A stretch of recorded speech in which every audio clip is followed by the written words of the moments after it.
tous, alors aujourd'hui une petite vidéo en fait pour partager parce que je suis trop impatiente en fait mon séminaire sur l'arbre de vie d'Arkady Petrov.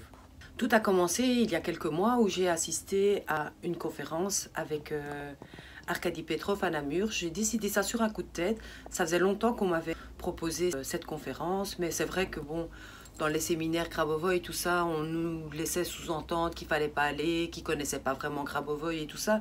Donc j'avais quand même, enfin c'est pas que j'écoute les gens, mais je me suis dit bon, on verra bien. Et en fait le jour même, je me suis dit, je sais pas, ça m'a traversé l'esprit, je me suis dit il faut que j'y aille. Et donc sur un coup de tête, j'ai réservé et j'ai été donc à la conférence à Namur. Là je dois dire que ayant lu tous les bouquins, enfin les 3 premiers en tout cas de Petrov, j'étais assez mal à l'aise par rapport à tous ces voyages, en fait, tous les voyages qu'il fait, où il rencontre des démons et tout ça. Il faut savoir que j'ai passé beaucoup de temps dans ma vie à faire des recherches sur tout ce qui était plutôt bisounours. Et donc, à un moment, j'ai voulu me réveiller. Pendant 2 ans, j'ai étudié la matrice. Et ça m'a tellement... je sais pas, c'est une antithérapie parce que ça... Je sais pas si ça m'a fait vraiment du bien. En tous les cas, je sais maintenant, si on ne connaît qu'à côté de la pièce, on ne peut pas dire qu'on a toute la connaissance. Et la connaissance de lumière, c'est bien, mais il faut savoir aussi pas contre quoi on se bat, parce qu'en fait, je ne me bats pas du tout, mais plutôt savoir que le monde, il n'est pas toujours très rose et qu'il faut savoir s'adapter. Voilà, donc c'était important pour moi ces 2 ans. Et ça faisait presque 2 ans que j'avais arrêté d'écouter tout ça. 1 an que j'étais dans Grabovoi à fond, dans la conscience, la jolie âme, le Dieu créateur et tout ça. Et donc les bouquins de Petrov au départ, ça m'avait franchement saoulée. Mais c'était personnellement me remettre dans cette matrice, dans ce monde où il y a des démons, où il y a des gens qui sont pas... voilà. Donc j'y suis allée un petit peu par curiosité. Et je me dis, je vais me fier à mes intuitions. Donc quand j'ai vu le personnage, je me suis dit, si c'est quelqu'un de vraiment très important, peut-être qu'il doit rayonner quelque chose de bienveillant, de magique, de merveilleux. Eh bien, pas spécialement en fait. Il ressemblait à un monsieur ordinaire, je vais dire, à un homme d'un certain âge, lambda, certes gentil, mais sans plus. J'ai pas ressenti quelque chose de transcendant à son sujet. Enfin soit, j'ai été à cette conférence et là je me suis dit, je ne vais pas passer à côté des cours qu'il va donner. Après on verra, ça paraît vraiment magnifique, mais voilà, on verra. Et donc je suis allée il y a 1 mois donc au séminaire, et là franchement, pourtant on était bien 70, c'était une ambiance paisible, bon enfant. D'ailleurs, j'ai rencontré beaucoup de personnes qui avaient vu mes vidéos et ça m'a fait vachement plaisir vos retours ce jour-là. Je m'y attendais, mais alors là, mais vraiment, vraiment pas. Enfin bref, ce combat entre l'ombre et la lumière, eh bien, c'était pas vraiment ma tasse de thé. Néanmoins, au séminaire, c'est vraiment quelque chose de très important parce que d'après lui, il y a 12 000 ans, il y a eu déjà un combat entre l'ombre et la lumière et qui a été perdu au profit de l'ombre, et ce qui a donné le monde, déjà la chute des Atlantes, et puis tout ce qu'on voit dans ce monde fort hiérarchisé, fort patriarcal, et où la justice est un mot complètement galvaudé, parce que je pense pas qu'il y ait beaucoup de justice dans ce monde, en tout cas pour l'instant.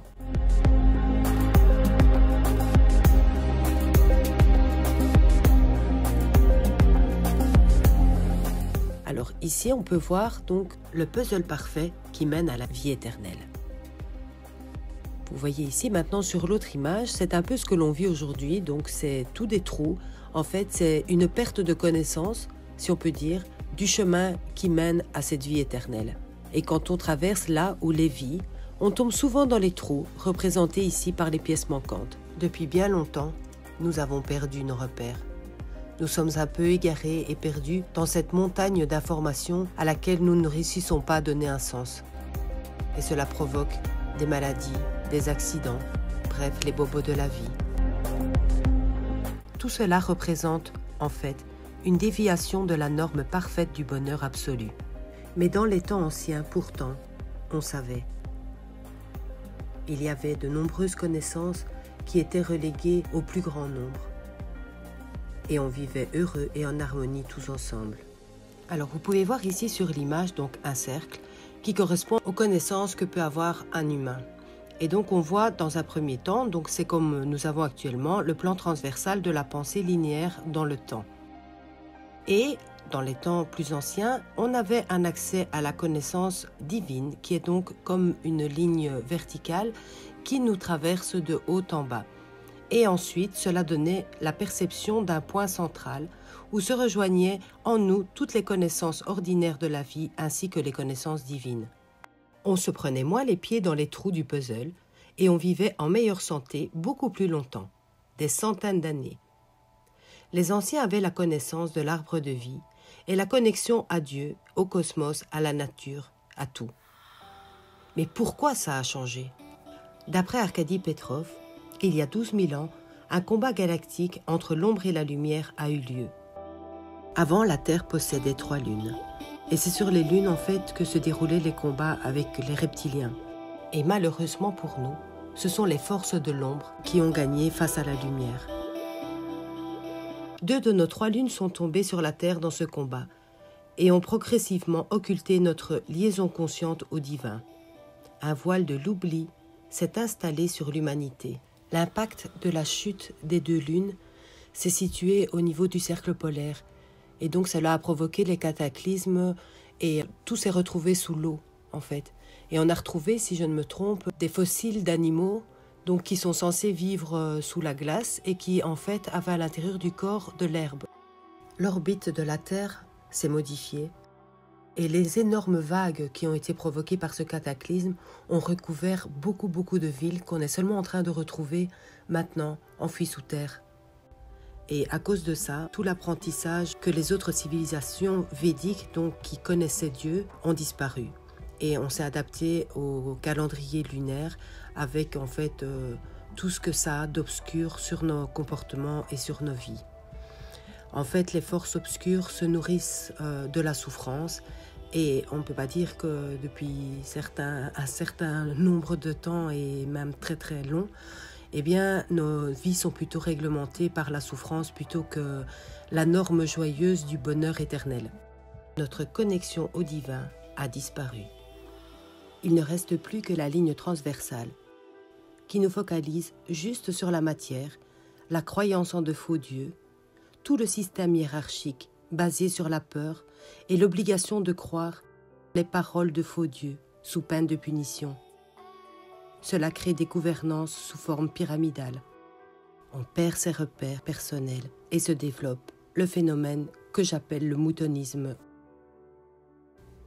Et donc malheureusement, la conscience de l'homme a été coupée de ses connaissances afin qu'il ne puisse pas se développer. Comment vivre la magie de la vie quand on a tout oublié? À cette époque existait une personne qui est souvent vénérée comme un dieu, donc c'est Thoth ou également Hermès Trismégiste, et qui en fait d'après les livres d'Arkady Petrov serait justement un anti-dieu et ce serait lui qui aurait créé le programme de la mort. Alors sur la Lune, il existe toutes sortes d'égrégores. Des égrégores scientifiques, des égrégores religieux, des égrégores politiques, scientifiques, économiques, familiaux, mais aussi des égrégores personnels qui sont formés des tourbillons des pensées qui émanent de nous. Mais quand on entend tout ça, on a l'air foutu, non? Eh bien non. La bonne nouvelle, la très bonne nouvelle, c'est qu'apparemment, le combat a de nouveau été mené et que pour l'instant, donc c'est la lumière qui a gagné par rapport à l'ombre. J'y crois parce que je sens que les choses sont en train de changer. Les mentalités sont en train de changer. On est en train de faire des mélasses de toute la merde qu'on a accumulée dans les 9 générations maternelles, paternelles, dans l'inconscient collectif, comme je parlais dans mes autres vidéos. Tout le monde a envie de chercher d'autres moyens que ceux qu'on nous montre en nous faisant comprendre, toujours actuellement, que nous avons besoin d'aller chercher toujours de l'aide à l'extérieur pour notre propre salut, alors que tout est en train d'émaner maintenant pour dire qu'on a en fait tout en soi. Et ça paraît aussi difficile que facile, les gens sont encore un peu sceptiques par rapport à ça, mais on en vient vraiment de plus en plus parce que beaucoup plus de gens deviennent clairvoyants, beaucoup plus de gens ont vraiment cette urgence en eux ou cette révélation qu'ils se sont vraiment incarnés pour vivre et vibrer ce changement. Donc en ce sens, le combat qui a été gagné maintenant par la lumière, eh bien, c'est un peu ce que je ressens. Et donc c'est une façon de mettre en mots un ressenti. Et donc, ben voilà, moi personnellement, j'y adhère et franchement, autant y adhérer que de croire qu'on est encore dans... Et moi, je me plais souvent à dire d'ailleurs que le monde maintenant, quand je parle de lumière autour de moi, on me prend toujours pour une perchée. Mais déjà de 1, en suivant les enseignements, je me sens déjà vachement mieux dans ma peau. Et de 2, je rayonne quelque chose de beaucoup plus sain, beaucoup plus sage en fait. Et je pense que ça aide d'autres personnes à évoluer aussi. Je vais devoir couper parce que mes élèves arrivent. J'ai bientôt mon spectacle de danse. Bon, je vous rechoppe le plus vite possible. Une petite chose juste avant. Quand je parle d'enseignement, ça pourrait paraître contradictoire que je dise qu'on doit chercher tout à l'intérieur et que je suis des enseignements. Mais en fait, les enseignements de Petrov et de Grabovoi, ce sont des enseignements qui vous permettent d'aller rechercher ce qui est à l'intérieur de vous. Donc, on ne suit pas des gourous, comme certaines personnes le pensent. Absolument pas du tout, parce qu'en fait, ces enseignements, ce sont des outils pour pouvoir avoir une meilleure connaissance de soi, pour pouvoir aller chercher les réponses en soi. Parce qu'ils ne donnent pas les réponses à notre vie. Ils donnent simplement des clés. Et ces clés sont super importantes pour avancer dans la vie. Donc, ce n'est pas du tout contradictoire. C'est tout ce que je voulais dire avant d'aller donner mon cours de danse. Me voici pour la suite de la vidéo. Dans les livres d'Arkady Petrov, il communique avec le créateur et il parle très très souvent de 3 en 1 ou 1 en 3. Et il s'agirait en fait donc de ceux qui auraient combattu l'ombre et qui, donc dans les plans subtils, il s'agit donc de Grabovoi, de Arepiev et de Petrov. Donc ce sont les 3 clairvoyants, les 3 enseignants russes qui travaillent donc en collaboration. Et donc ce serait d'après Petrov le trio qui permettrait justement à cette lumière de reprendre ses vraies couleurs sur Terre pour l'instant. Alors Grigory Grabovoi, ce serait donc par rapport aux structures, lui ce serait la conscience, Arepiev l'esprit et Petrov l'âme. Alors pourquoi s'intéresser aux enseignements de Petrov? Si c'est juste pour guérir ses maux, eh bien, donc tout comme avec Grabovoi, eh bien, c'est une motivation insuffisante. Pour développer sa conscience et travailler donc en conscience avec son âme, afin que l'on n'ait plus besoin de se guérir de quoi que ce soit, voilà la bonne réponse. Et en général, pour n'importe quel enseignement, c'est ça, c'est avoir des outils, comme je le disais tout à l'heure, avoir des outils pour pouvoir ne plus avoir besoin de s'en servir. C'est-il pas une bonne chose, ça? Enfin, en effet, donc tout comme Grabovoi, l'enseignement de Petrov ne propose pas de mettre des pansements sur les bobos ou sur les maladies. Pourquoi? Eh bien, parce que si l'on ne comprend pas à travers la connaissance et l'exercice quotidien, eh bien les bobos reviendront, tout simplement.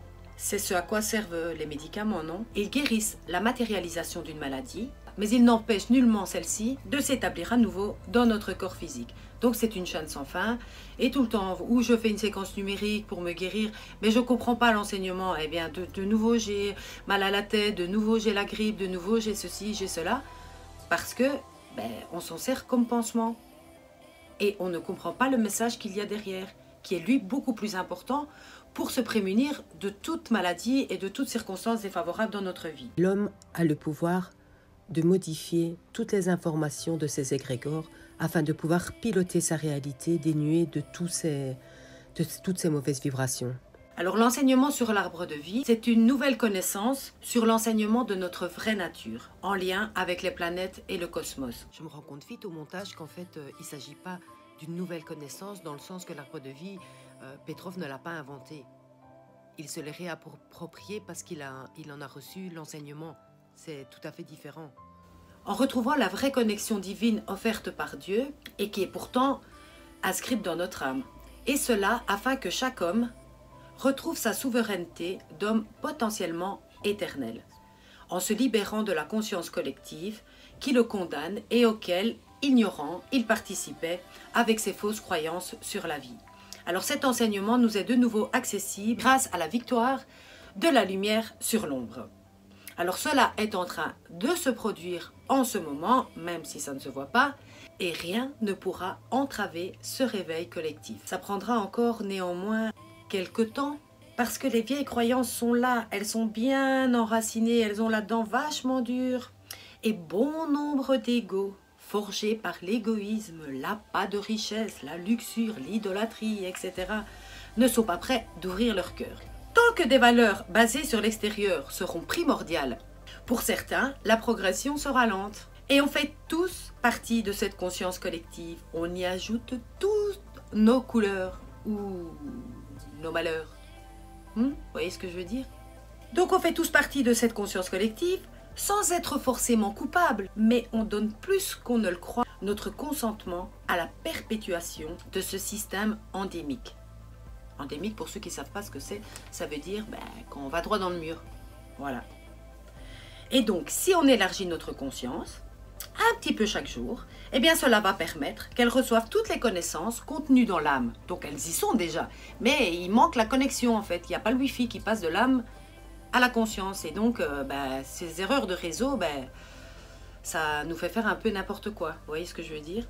Enfin, donc, en étudiant ces connaissances, eh bien nous pourrions devenir des pionniers qui ouvrent le chemin afin d'incarner, comme disait Gandhi, le changement que l'on veut voir dans ce monde.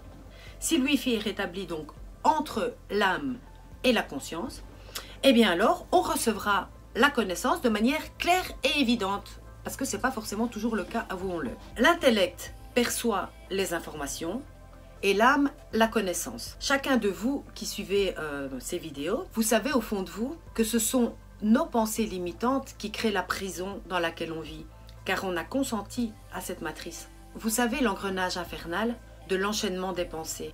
Imaginez, vous êtes un petit peu fiévreuse, vous vous demandez oh zut, qu'est-ce qui se passe, je suis pas bien là. Et puis vous croisez quelqu'un qui vous dit tiens, t'as une drôle de tête. Ça c'est aussi très très sympa quand t'es déjà pas bien et qu'on te dit t'as une sale tête aujourd'hui. C'est vraiment pour vous aider à aller mieux, quoi. Hein. Et donc la personne vous dit quoi, t'as de la fièvre, fais attention parce qu'il y a une épidémie de méningite en ce moment, va vite voir le médecin parce que ça tombe, c'est grave, faut pas laisser faire ça.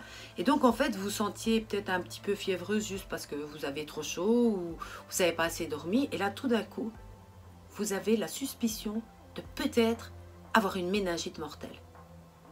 Tout ça parce que on a des super amis. Et bardave, donc les amis qui nous veulent du bien, viennent de nous propulser de pas bien à mourant potentiel. Et imaginez tous ceux qui croient qu'ils pourraient attraper le cancer. Car Pierre, Paul et Jacques l'ont eu, donc il est évident que le cancer se rapproche. Il est là, il est là, il est là, il est là. Et donc je ne vais pas y échapper. C'est pas possible. Tout le monde a le cancer pour le moment. Tout le monde. Oui. Donc moi aussi. Ah ouais. Eh ben non.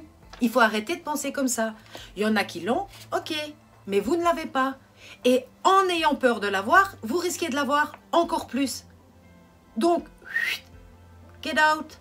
Parce qu'on cristallise en fait toutes ces pensées sous forme de matière négative dans notre organisme. La maladie, donc, ou le désordre, provient de la cristallisation de ces pensées ou de sentiments inadéquats à notre plein épanouissement, et donc elle prend forme petit à petit dans la matière et crée les dysfonctionnements des organes et des systèmes. En même temps, voilà quoi, on est humain. Donc, il faut chasser les pensées négatives dès qu'on l'aperçoit, dès qu'on perçoit la peur de, voilà, c'est souvent par rapport à la maladie en général. Dès qu'on perçoit, voilà, la crainte d'avoir une maladie, eh bien, on fait comme sur l'image, là, et chla, et chla, et chla, et chla. Fini les idées négatives, on ne se concentre que sur le positif. Alors, chaque organe a un versant positif et un versant négatif. C'est-à-dire qu'il contient l'information susceptible de... Par exemple, on va prendre les poumons, comme ça, ce sera plus clair. Donc, les poumons, dans leur partie positive, donc c'est le courage et la force. Et dans la partie négative, quand vous avez un problème de poumon, c'est souvent dû à la tristesse. Donc les pensées négatives afférentes à un problème de poumon sont souvent dues à de la tristesse. Et par contre, les côtés positifs des poumons, ben, c'est la force et le courage. Il y en a plein d'autres, nous on l'a vu en séminaire avec Ronan, mais je ne vais pas vous l'expliquer parce que ce n'est pas le but de la vidéo non plus, de vous expliquer ça, mais sachez tous que ce que vous pensez se cristallise quelque part. Et ça, Greg Braden, il dit exactement la même chose par rapport même aux neurones qui se trouvent dans le cœur et qui s'agglutinent à un moment pour former une masse et donc la maladie et qui génère ce qui n'est pas trop cool, quoi. Alors, on n'a peut-être pas tous les mêmes aspirations dans la vie, mais l'objectif de chacun est le même. Être heureux, en bonne santé. Alors, que faire pour ça? Alors, d'abord constater. Je vais pas bien? Ok. Je fais le nécessaire, donc soit des séquences numériques, soit si j'ai besoin, je vais chez le médecin, ou je me repose, ou enfin, voilà. Tout ce qui est bon pour mettre en place quelque chose pour contrer cette maladie. Ensuite, je focalise mon attention sur des projets ou sur ma pleine santé. J'y pense tout le temps. J'en parle autour de moi. Je vais de mieux en mieux à chaque instant. Oui, je me suis sentie pas bien, mais t'inquiète, je vais bien. Vous parlez à vos cellules, ça c'est aussi super important. Vous mettez vos mains et on s'envoie de la lumière. On y croit et on envoie vraiment cette lumière. Eh bien, moi en tout cas, à chaque fois ça fonctionne. À chaque fois, dans les heures qui suivent, je vais mieux. Pourquoi ça fonctionne? Bien, déjà parce que j'y crois, comme je viens de le dire. Et aussi, je fais en sorte que les autres y croient. Donc si je fais en sorte que les autres y croient, ça veut dire qu'ils ne pourront pas m'envoyer des pics bien gentils, puisque ça part toujours d'une bonne intention. Ils ne vont pas m'envoyer les pics en me disant oh là là, soigne-toi bien, oh là là, fais attention. Si vous dites d'emblée, c'est vrai que j'ai peut-être l'air de ne pas aller bien, mais je vais bien, on va vous foutre la paix. Et on ne va pas vous dire oui, mais méfie-toi, attention, on ne sait jamais. Et donc, ok? Alors, si je suis créateur de ma réalité et que je crois par exemple que le monde va droit dans le mur, eh bien je co-crée avec mes semblables et je dessine le tableau du monde noir inscrit dans la conscience collective. Ça veut dire que bon nombre de conversations tournent autour du fait qu'il n'y a rien qui va dans ce monde, tout est pourri, voilà. Ça, enfin, en tout cas, de mon côté, j'entends très très souvent ça, mais si on crée notre réalité, on va y aller vraiment droit dans le mur. Donc on pourrait se dire que s'il y a 90% de gens qui pensent ça et 10% de gens qui pensent ouais, ok, ça va aller, on a 10% de chance que les gens lumineux amènent cette lumière dans le monde et donc on a quand même 90% de chance d'aller droit dans le mur. Si ce n'est que j'ai lu, et là je suis, je pense, complètement en adéquation avec ça, qu'il ne faut pas un nombre aussi important de gens lumineux pour qu'elle se propage à un plus grand nombre. Donc, la force de la lumière. Alors, pour donner un petit exemple, dans une pièce toute noire, on va dire une tente. Et dans cette tente, en fait, il y a juste un petit trou. Et bien, le petit trou dans lequel va passer la lumière va éclairer toute la tente. Donc, c'est mathématique. Un petit peu de lumière éclaircit beaucoup de noir. Donc, même si on n'est pas super nombreux à penser que le monde ne va pas droit dans le mur, mais va justement vers un âge d'or, eh ben, on peut y arriver quand même. Alors, qu'est-ce qu'un champ de conscience? Dans notre champ de conscience, qui est représenté ici par une sphère, il y a un point central qui représente la connaissance universelle de tout ce qui existe et qui a été créé par le Créateur. Il faut apprendre à visualiser et à se connecter avec ce petit point qui contient tout. C'est comme si vous éloigniez de votre vue tous les objets, tout ce qui existe, et que tout, en s'éloignant, se concentre en un seul point. Si dans votre champ de conscience, vous placez toutes vos idées intellectuelles, basées donc sur la conscience collective, eh bien vous interférerez avec la réalisation parfaite de votre événement ou de votre souhait. Notre sphère de conscience, c'est une sphère que l'on crée par notre volonté et par notre imagination. On place cette sphère à différents endroits, mais on va dire qu'on la place soit devant nous, ou soit à la limite de notre aura, ça dépend un peu des exercices. Et par exemple, on veut guérir d'une maladie, eh bien partout autour de nous, il y a de l'information. On baigne littéralement dans de l'information. Eh bien, autant la bonne qui vient des mondes célestes que de l'erronée qui vient de la conscience collective. On demande que soient placées dans notre sphère lumineuse toutes les infos relatives à la guérison de notre organe ou de notre système. On se représente dans cette sphère notre organe sain. et toutes les infos puissantes de guérison qui sont contenues dans le cosmos en lien avec le Créateur. Alors on peut même placer cette sphère dans une étoile, là où aucune pensée négative de doute ne peut l'atteindre. En effet, les pensées négatives ne peuvent pas aller plus vite que la vitesse de la lumière. On fait avec la lumière de notre conscience resplendir notre organe dans cette sphère. Ensuite, on compresse toutes ces infos pour les rassembler en un seul point.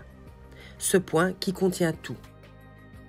Par la lumière de notre intention, on ramène le point dans notre cœur ou notre troisième œil, tout dépend des exercices et aussi de ce qu'on veut en fait. Et ce petit point contient l'archivage de toutes les informations qui sont à la norme parfaite pour ce qu'on a souhaité, donc l'organe ou le système, ou voire même un événement, c'est pareil. Et une fois que ce point est en nous, on le guide vers l'organe qu'il faut réparer et on ordonne le désarchivage, c'est-à-dire l'ouverture de la boîte magique contenant tous les trésors de guérison. Et à travers les fleuves qui correspondent à nos vaisseaux sanguins, les particules magiques de guérison sont déversées dans les lacs, les rivières de notre corps, afin que l'information soit relayée à toutes les cellules. Voilà.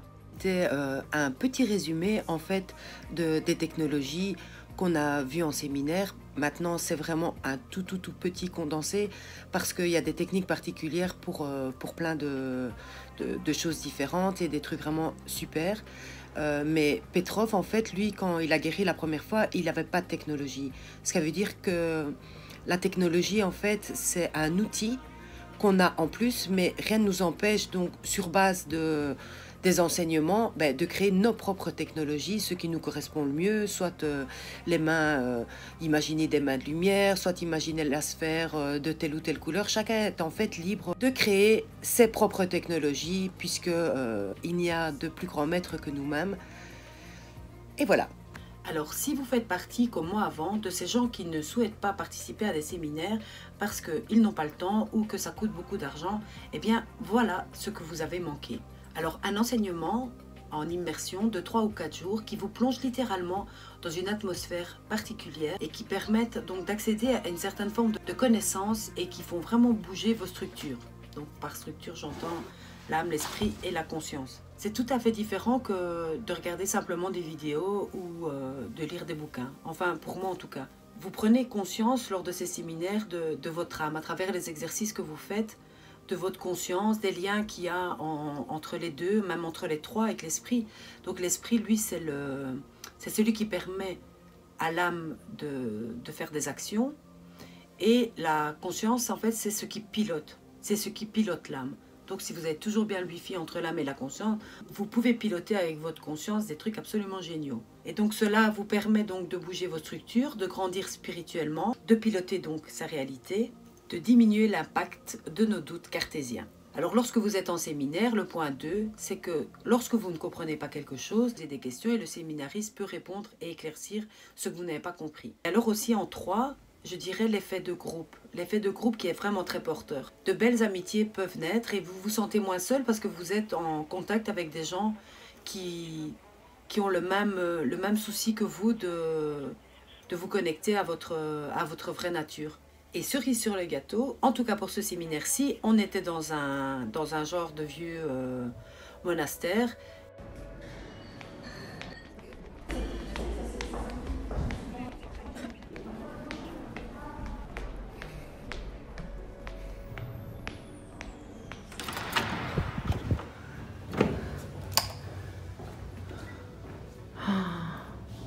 Quelle horreur.